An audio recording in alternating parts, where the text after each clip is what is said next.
ಎಲ್ಲರಿಗೂ ನಮಸ್ಕಾರ. Super food ಸೆಗ್ಮೆಂಟ್ಗೆ ಸ್ವಾಗತ. ನಾನು ನಿಮ್ಮ ಅಶ್ವಿನಿ ಕೆ ಚಕ್ರಸಾಲಿ ನಾರಾಯಣ ನೇತೃತ್ವದಲ್ಲಿ ಆಹಾರ ತಜ್ಞಳಾಗಿ ಕೆಲಸ ನಿರ್ವಹಿಸುತ್ತಿದ್ದೇನೆ. ಇವತ್ತು ಆರೋಗ್ಯಕರ ಉಗುರು ಬೆಳವಣಿಗೆಗೆ ಪೋಷಕಾಂಶಗಳು ಬಹುಮುಖ್ಯ ಪಾತ್ರ ವಹಿಸುತ್ತೆ.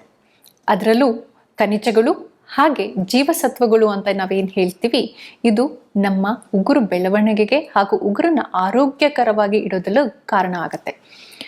ಈ ಮೊದಲನೇದಾಗಿ ಸೂಪರ್ ಫುಡ್ಸ್ ಉಗುರು ಬೆಳವಣಿಗೆಗೆ ಯಾವ್ದು ಬರುತ್ತೆ ಅಂತಂದರೆ ಬಯೋಟಿನ್ ರಿಚ್ ಫುಡ್ಸ್ ಅಂತ ಹೇಳ್ತೀವಿ. ಈ ಬಯೋಟಿನ್ ಅನ್ನೋದು ಎಕ್ಸ್ಪೆಷಲಿ ಇದನ್ನು ನಾವು ಬಿ ಕಾಂಪ್ಲೆಕ್ಸ್ ವೈಟಮಿನ್ಸ್ ಅಂತಲೂ ನಾವು ಕರೆಯಲ್ಪಡ್ತೀವಿ. ಇದನ್ನು ಇನ್ನೂ 3-4 ಹೆಸರಲ್ಲಿ ಕರಿತೀವಿ. ಇದನ್ನ ವಿಟಮಿನ್ BH ಅಂತಲೂ ಕರಿತೀವಿ, ವಿಟಮಿನ್ B9 ಅಂತಲೂ ಕರಿತೀವಿ, ಹಾಗೆ ಕೋ ಎನ್ಸೈಮ್ಸ್ ಅಂತಲೂ ಇದನ್ನ ಕರೆಯಲ್ಪಡ್ತದೆ. ಈ ಬಯೋಟಿನ್ ಏನು ಮಾಡುತ್ತೆ ಅಂದರೆ, ಈ ಬಯೋಟಿನ್ ಪೋಷಕಾಂಶವು ನಮ್ಮ ದೇಹದಲ್ಲಿ ಜೀವಕೋಶನ ಡೆವಲಪ್ಮೆಂಟನ್ನ ಮಾಡೋದಕ್ಕೆ ಸಹಾಯ ಮಾಡುತ್ತೆ. ಅಂದರೆ ಇದು ನೇಲ್ನ ಸೆಲ್ ಗ್ರೋತ್ಗೆ ಇದು ಸಹಾಯಕಾರಿಯಾಗಿ ಮಾಡ್ತಾ ಬರುತ್ತೆ. ಈ ಬಯೋಟಿನ್ ಅನ್ನೋದು ಒಂದು ವೆರಿ ಇಂಪಾರ್ಟೆಂಟ್ ಪ್ರೋಟೀನ್ ಮೆಟಬಾಲಿಸಮ್ ಅಂತ ಬರೋದು. ನಮ್ಮ ಪ್ರೋಟೀನ್ ಮೆಟಬಾಲಿಸಮ್ ಏನಾಗುತ್ತೆ, ಅದರಲ್ಲಿ ಅಮಿನೋ ಆಸಿಡ್ಸ್ ಪ್ರೊಡಕ್ಷನ್ ಆಗಿ ಇದನ್ನ ಬಯೋಟಿನ್ ಫಾರ್ಮೇಷನ್ ಆಗ್ತಾ ಹೋಗುತ್ತೆ. ನಾವು ಯಥೇಚ್ಛವಾಗಿ ಪ್ರೋಟೀನ್ ಕನ್ಸಂಪ್ಷನ್ನಿಂದ ಬಯೋಟಿನ್ ನಮ್ಮ ದೇಹಕ್ಕೆ ಪ್ರಯೋಜನಕಾರಿ ಆಗುತ್ತೆ.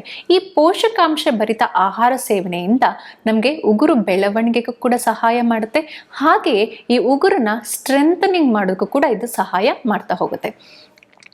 ಒಂದು ಸಂಶೋಧನೆ ಕೂಡ ಇದ್ರ ಬಗ್ಗೆ ಸ್ಟಡಿ ಮಾಡಿ ಹೇಳಿದೆ, ಒಂದು ದಿನಕ್ಕೆ 2.5 ಮಿಲಿಗ್ರಾಮ್ ಅಷ್ಟು ಬಯೋಟಿನ್ 6 ವಾರ ತನಕ ಕೆಲವೊಬ್ಬರು ಜನಕ್ಕೆ ಬ್ರಿಟಲ್ ನೇಲ್ಸ್ ಇರೋರಿಗೆ ಕೊಟ್ಟಾಗ ಇದು ಬ್ರಿಟಲ್ ನೇಲ್ಸ್ನ ಅಂದರೆ ಪ್ರಯೋಜನಕವಾಗಿ ಕಮ್ಮಿ ಮಾಡಲು ಇದು ಸಹಾಯ ಮಾಡ್ತಾ ಹೋಗಿದೆ.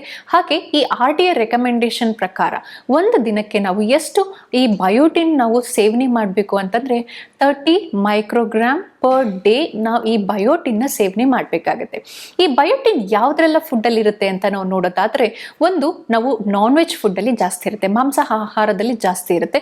ಇದರಲ್ಲಿ ನಾವು ಎಕ್ಸ್ಪೆಷಲಿ ಆರ್ಗನ್ ಮೇಟ್ಸ್ ಅಂತ ಹೇಳ್ತೀವಿ. ಲಿವರ್, ಬ್ರೈನ್ ಈ ಥರ ಏನು ನಮಗೆ ಆರ್ಗನ್ ಮೇಟ್ಸ್ ಬರುತ್ತೆ ಅದರಲ್ಲಿ ಯಥೇಚ್ಛವಾದ ಬಯೋಟಿನ್ ಇರುತ್ತೆ. ಮೊಟ್ಟೆಯ ಹಳದಿ ಭಾಗದಲ್ಲಿ ಬಯೋಟಿನ್ ಇರುತ್ತೆ, ಹಾಗೆ ಫಿಶಲ್ಲಿ ಕೂಡ ಬಯೋಟಿನ್ ಇರುತ್ತೆ. ಅದರ ಜೊತೆಗೆ ಅವಕ್ಯಾಡೋ, ನಟ್ಸ್ ಮತ್ತು ಸೀಡ್ಸ್, ಕಾಲಿಫ್ಲವರಲ್ಲಿ ಕೂಡ ಸ್ವಲ್ಪ ಪ್ರಮಾಣದ ಬಯೋಟಿನ್ ಇರುತ್ತೆ. ಇದನ್ನು ನೀವು ದೈನಂದಿನ ಆಹಾರ ಪದ್ಧತಿಲಿ ಇಲ್ಲಿ ಏನು ನಾನು ಮೆನ್ಷನ್ ಮಾಡಿದೋ ಆ ಆಹಾರನ ಬಳಸೋದ್ರಿಂದ ನಿಮ್ಮ ಬಯೋಟಿನ್ ರೀಚ್ ಆಗ್ತಾ ಹೋಗುತ್ತೆ, ಹಾಗೆ ಉಗುರುಗಳ ಆರೋಗ್ಯವನ್ನು ಕೂಡ ಕಾಪಾಡಿಕೊಳ್ಳಲು ಸಹಾಯ ಮಾಡ್ತಾ ಹೋಗುತ್ತೆ. ನೆಕ್ಸ್ಟ್ ಬಿ ಕಾಂಪ್ಲೆಕ್ಸ್ ವೈಟಮಿನ್ಸ್ ಅಂತ ಹೇಳ್ತೀವಿ. ಈ ಉಗುರು ಬೆಳವಣಿಗೆಗೆ ಬಿ ಕಾಂಪ್ಲೆಕ್ಸ್ ವೈಟಮಿನ್ಸ್ ಇಂಪಾರ್ಟೆಂಟ್ ಆಗುತ್ತೆ. ಮೊದಲನೇದಾಗಿ ಈ ಬಿ ಕಾಂಪ್ಲೆಕ್ಸ್ ವೈಟಮಿನ್ಸ್ ಅಲ್ಲಿ ಬರೋದು ವೈಟಮಿನ್ B12 ಅಂತ ಹೇಳ್ತೀವಿ. ಈ ವೈಟಮಿನ್ B12 ಒಂದು ಇದು ನಮ್ಮ RBC ಅಂದರೆ ರೆಡ್ ಬ್ಲಡ್ ಸೆಲ್ಸ್ನ ಡೆವಲಪ್ಮೆಂಟ್ನ ಸಹಾಯಕಾರಿಯಾಗಿ ಮಾಡ್ತಾ ಹೋಗುತ್ತೆ. ಹಾಗೆ ಈ ವೈಟಮಿನ್ B12 ನಮ್ಮ ದೇಹದಲ್ಲಿ ಐರನ್ನ ಅಬ್ಸಾರ್ಪ್ಷನ್ ಮಾಡೋಕ್ಕೆ ಸಹಾಯಕಾರಿಯಾಗುತ್ತೆ. ಹಾಗೆ ಈ ವೈಟಮಿನ್ B12 ನಮ್ಮ ಉಗುರನ್ನ ಸ್ಟ್ರೆಂಥನಿಂಗ್ ಮಾಡೋದಕ್ಕೆ ಕೂಡ ಸಹಾಯ ಮಾಡ್ತಾ ಹೋಗುತ್ತೆ. ಈ ವೈಟಮಿನ್ B12 ಈ ನೇಲ್ ಗ್ರೋತಿಗೂ ಕೂಡ ಹೆಲ್ಪ್ ಮಾಡ್ತಾ ಹೋಗುತ್ತೆ, ನ್ಯೂ ಸೆಲ್ಸ್ ಗ್ರೋತಿಗೆ. ಅಲ್ಲಿ ಪ್ರಾಪರ್ ಆಗಿ RBC ಅಂದರೆ ರೆಡ್ ಬ್ಲಡ್ ಸೆಲ್ಸ್ನ ಆಕ್ಸಿಜನ್ ಮತ್ತು ನ್ಯೂಟ್ರಿಯೆಂಟ್ ನೇಲಿಗೆ ಆರೋಗ್ಯಕರವಾದ ಪೋಷಕಾಂಶ ಸಪ್ಲೈ ಮಾಡೋಕ್ಕೆ ಇದು ಹೆಲ್ಪ್ ಮಾಡ್ತಾ ಹೋಗುತ್ತೆ. ನೆಕ್ಸ್ಟು ನಾವು ಫೋಲಿಯೇಟ್ ಅಥವಾ ವಿಟಮಿನ್ B9 ಅಂತ ಕರಿತೀವಿ. ಇದು ಕೂಡ ಬಿ ಕಾಂಪ್ಲೆಕ್ಸ್ ವೈಟಮಿನ್ಗೆ ಸೇರುತ್ತೆ. ಇದು ಮೊದಲನೇದಾಗಿ ನೇಲ್ ಗ್ರೋತ್ ಅಂದರೆ ಹೊಸ ಸೆಲ್ ಫಾರ್ಮೇಷನ್ಗೆ ಇದು ಹೆಲ್ಪ್ ಮಾಡ್ತಾ ಹೋಗುತ್ತೆ. ಅದ್ರ ಜೊತೆಗೆ ಈ RBC ಸೆಲ್ನ ಫಾರ್ಮೇಷನ್ ಮಾಡೋಕ್ಕೆ ಇದು ಸಹಕಾರಿ ಆಗುತ್ತೆ, ರೆಡ್ ಬ್ಲಡ್ ಸೆಲ್ಸ್ನ ಫಾರ್ಮೇಷನ್ ಮಾಡೋದಕ್ಕೆ. ಅದರ ಜೊತೆಯಲ್ಲಿ ಈ ವಿಟಮಿನ್ ಫೋಲಿಕ್ ಆಸಿಡ್ ಕೂಡ ದ ನ್ಯೂ ಇನ್ಫ್ಲಮೇಷನ್, ಈ ಉಗುರು ಸುತ್ತ ಯಾವುದಾದ್ರು ಇನ್ಫ್ಲಮೇಷನ್ ಅಥವಾ ಉಗುರು ಬೆಳವಣಿಗೆ ಆಗ್ತದೆ, ಅಲ್ಲಿ ಏನಾದರೂ ಉರಿಯೂತ ಅಂತ ಸಮಸ್ಯೆ ಯಾವುದೇ ಆದರೂ ಅದನ್ನು ಕಮ್ಮಿ ಮಾಡಲು ಕೂಡ ಇದು ಸಹಾಯ ಮಾಡ್ತಾ ಹೋಗುತ್ತೆ. ನಾವು ಯಾವಾಗ ಈ ವೈಟಮಿನ್ B12, ಫೋಲಿಯೇಟ್ ಹಾಗೆ B9 ಈ ಥರ ಪೋಷಕಾಂಶ ನಾವು ಬಿ ಕಾಂಪ್ಲೆಕ್ಸ್ ವೈಟಮಿನ್ಸ್ ಕೊಡ್ತಾ ಹೋಗ್ತೀವಿ, ನಮ್ಮ ದೇಹದಲ್ಲಿ ಉಗುರಿನ ಆರೋಗ್ಯ ಕೂಡ ಚೆನ್ನಾಗಿರುತ್ತೆ, ಹಾಗೆ ಯಾವುದೇ ಥರ ಬ್ರಿಟಲ್ ನೇಲ್ಸ್ ಯಾವುದೇ ಥರ ಸಮಸ್ಯೆ ಬರುವುದಿಲ್ಲ. ಹಾಗೆ ನಾವು ಈ ವಿಟಮಿನ್ B12 ಮತ್ತೆ ಯಾವುದ್ರಲ್ಲಿ ಜಾಸ್ತಿ ಪ್ರಮಾಣದಲ್ಲಿ ಇರುತ್ತೆ ಅಂದರೆ ನಾನ್ ವೆಜ್ ಆಹಾರದಲ್ಲಿ ಜಾಸ್ತಿ ಇರುತ್ತೆ. ಹಾಗೆ ನಾನ್ ವೆಜ್ ಅಂತಂದರೆ ವೈಟ್ ಮೀಟ್, ಬಿಳಿಯ ಮಾಂಸ ಅಥವಾ ಕೆಂಪು ಮಾಂಸ ಏನು ಕರಿತೀವಿ ಅದರಲ್ಲಿ ಯಥೇಚ್ಛವಾದ ವೈಟಮಿನ್ B12 ಅಂಶ ಇರುತ್ತೆ. ಹಾಗೆ ಡೈರಿ ಪ್ರಾಡಕ್ಟ್ಸ್, ಹಾಲು ಮತ್ತು ಹಾಲಿನ ಉತ್ಪನ್ನದಲ್ಲಿ ಫಾರ್ಟಿಫೈಡ್ ಫುಡ್ಸ್ ಅಂತ ಕರೀತಾರೆ. ಈಗ ಹಾಲಲ್ಲಿ fortified with vitamin D, B12 ಅಂತ ಏನು ಕರಿತೀವಿ ಆ ಫುಡ್ಡಲ್ಲೂ ಕೂಡ ಯಥೇಚ್ಛವಾದ ವೈಟಮಿನ್ B12 ಹೇರಳವಾಗಿರುತ್ತೆ. ಅದೇ ಥರ ಸೋಯಾ ಪ್ರಾಡಕ್ಟ್ಸ್ ಏನಿದೆ, ಸೋಯಾಬೀನ್, ಸೋಯಾ ಚಂಕ್ಸ್ ಅದರಲ್ಲೂ ಕೂಡ ಹೇರಳವಾದ ವೈಟಮಿನ್ B12 ಇರುತ್ತೆ. ಸ್ವಲ್ಪ ಪ್ರಮಾಣದಲ್ಲಿ ಮಶ್ರೂಮಲ್ಲೂ ಕೂಡ ಸ್ವಲ್ಪ ವೈಟಮಿನ್ B12 ಅಂಶ ಇರುತ್ತೆ. ಈಗ ಫೋಲಿಯೇಟ್ ಯಾವುದ್ರಲ್ಲಿ ಜಾಸ್ತಿ ಇರುತ್ತೆ ಅಂದರೆ ನಾವು ಡಾರ್ಕ್ ಕಲರ್ ಲೀಫಿ ವೆಜಿಟೇಬಲ್ಸ್ ಅಂತ ಹೇಳ್ತೀವಿ. ಈಗ ಸೊಪ್ಪು, ಎಲ್ಲ ಥರದ ಸೊಪ್ಪು ತರಕಾರಿಗಳಲ್ಲಿ ಇದರಲ್ಲಿ ಯಥೇಚ್ಛವಾದ ಫೋಲಿಯೇಟ್ ಇರುತ್ತೆ. ಜೊತೆಗೆ ನಟ್ಸ್, ಸೀಡ್ಸ್, ಅವಕ್ಯಾಡೋದಲ್ಲೂ ಕೂಡ ಫೋಲಿಯೇಟ್ ಅಂಶ ಹೇರಳವಾಗಿರುತ್ತೆ. ಈ ವೈಟಮಿನ್ B12 ಯಾವ ಆಹಾರದಲ್ಲಿ ಇರುತ್ತೆ ಅಂತ ನಾನು ನಿಮಗೆ ತಿಳಿಸ್ಕೊಟ್ಟೆ. ಹಾಗೆ ಇದರ ರೆಕಮೆಂಡರಿ ಡಯಟರಿ ಅಲೋವೆನ್ಸ್ ಕೂಡ ನಾವು ನೋಡಬೇಕಾಗತ್ತೆ. ರೆಕಮೆಂಡರಿ ಡಯಟರಿ ಅಲೋವೆನ್ಸ್ ಪ್ರಕಾರ ವೈಟಮಿನ್ B12 ಒಂದು ದಿನಕ್ಕೆ 2.4 ಮಿಲಿಗ್ರಾಮ್ ಅಷ್ಟು ಪರ್ ಡೇಗೆ ಸೇವನೆ ಮಾಡಬೇಕಾಗತ್ತೆ. ಹಾಗೆ ಫೋಲಿಯೇಟ್ ಅನ್ನೋದು 400 ಮಿಲಿಗ್ರಾಮ್ ಪರ್ ಡೇನ ನಾವು ಸೇವನೆ ಮಾಡಬೇಕಾಗತ್ತೆ.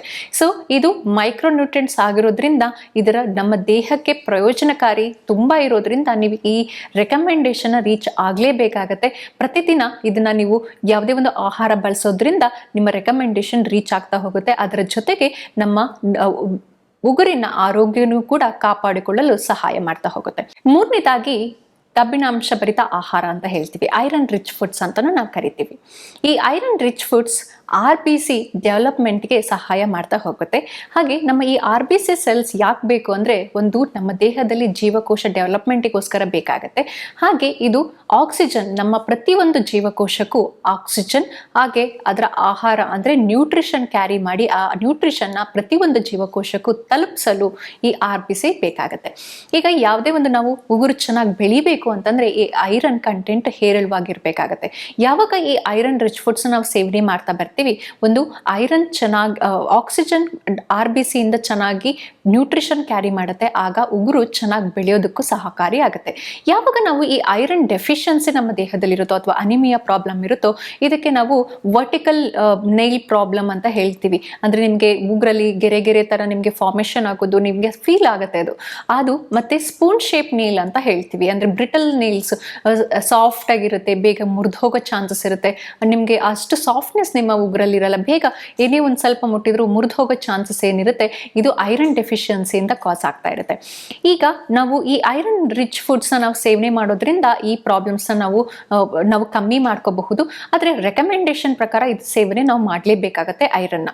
ಈ RDA ಗೈಡ್ಲೈನ್ಸ್ ಪ್ರಕಾರ ಒಂದು ಮನುಷ್ಯ ಎಷ್ಟು ನಾವು ಐರನ್ನ ಸೇವನೆ ಮಾಡಬೇಕಂದ್ರೆ ಪುರುಷರಲ್ಲಿ ಬಂದಾಗ ಇಲ್ಲಿ 8 ಮಿಲಿಗ್ರಾಮ್ ಪರ್ ಡೇ ನಾವು ಸೇವನೆ ಮಾಡಬೇಕಾಗತ್ತೆ. ಹಾಗೆ 18 ಮಿಲಿಗ್ರಾಮ್ ಪರ್ ಡೇ ವುಮೆನ್ಸಲ್ಲಿ, ಸ್ತ್ರೀಯರಲ್ಲಿ ಸೇವನೆ ಮಾಡಬೇಕಾಗತ್ತೆ.